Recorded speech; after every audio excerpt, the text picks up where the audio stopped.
Hello Gearspace, we're at Superbooth 22. The sun is shining, the atmosphere is fantastic. Nobody is wearing a mask, hardly anybody is actually. And so we are finally able to show you the Ploytek Boomkick, which is our latest product. And it's an automatic Stomp Box. It's designed as a guitar pedal, so yeah. Audio is going in from all your other pedals and out to all your other pedals. And there's also a headphone out for monitoring in case you want to use it.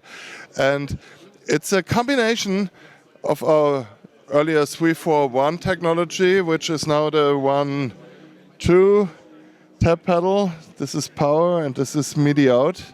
And it follows the tapping and generates a MIDI clock.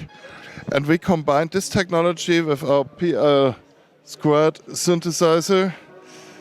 And so we can do some fantastic bass drums. And the way it works is, you see it's already working very slowly. It's going on 2, 3, 4. And if I unmute it, you can hear what it's doing. And the idea is that it always follows my tapping. Now if I tap it faster, you see it follows me. And it's also capable of shifting the phase. So if it sees that I'm ahead the quarter note or behind the quarter note, it speeds it up, slows it down to let me stay in sync with the drummer behind me. So that's the idea of the tap tempo. And here we see, I stop it. Here we see a combination with the bass drum synthesizer. Now the button turned blue, that means I can do single taps. And you see I'm in the violet preset. There's also a cyan preset and a yellow preset, which is a cowbell at the moment. And the cool thing is all the presets are editable. That means I can change it into millions of combinations. And the way I do it is when I press this button, let this one go. You see it flashes red. Now we're in the mix bass drum noise. There's a bass drum synthesizer, a noise synthesizer, and there's 7 steps. It's always 7 because of RGB gives us 7 combinations in the color. And you hear now it's maximum noise. And this is only noise, so I can use it for e.g. cowbells. And red again is only bass drum.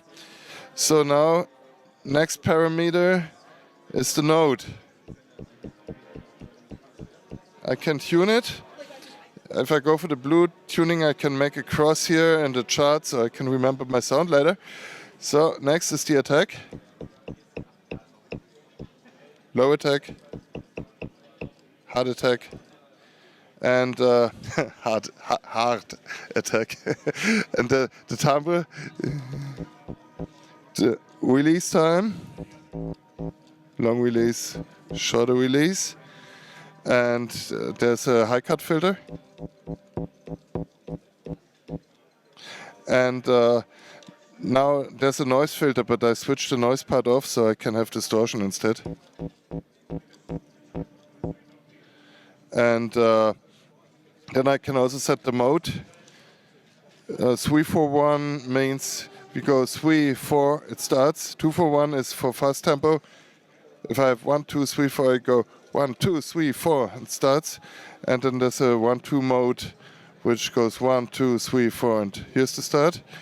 And then, last not least, I can switch off the phase shifting. So if I want to use the MIDI out on a keyboard to play arpeggios, I personally set the one by touching the key, so I don't want the phase shifting. So I turn it to red, but if I want it, I turn it to yellow, then it's on. And here's my violet preset edited in the settings I want it. And so you can make your individual presets with 7 by the power of 7 combinations plus all the modes. And So this is really flexible. It's not a sample player. It's a real bass drum synthesizer combined with a tap tempo. And it's available now for 349 euros. Yeah, the MIDI output only does MIDI clock. And you need a really good looper that's able to do time stretching on your loop. Then you can let a MIDI looper follow the tempo from this pedal.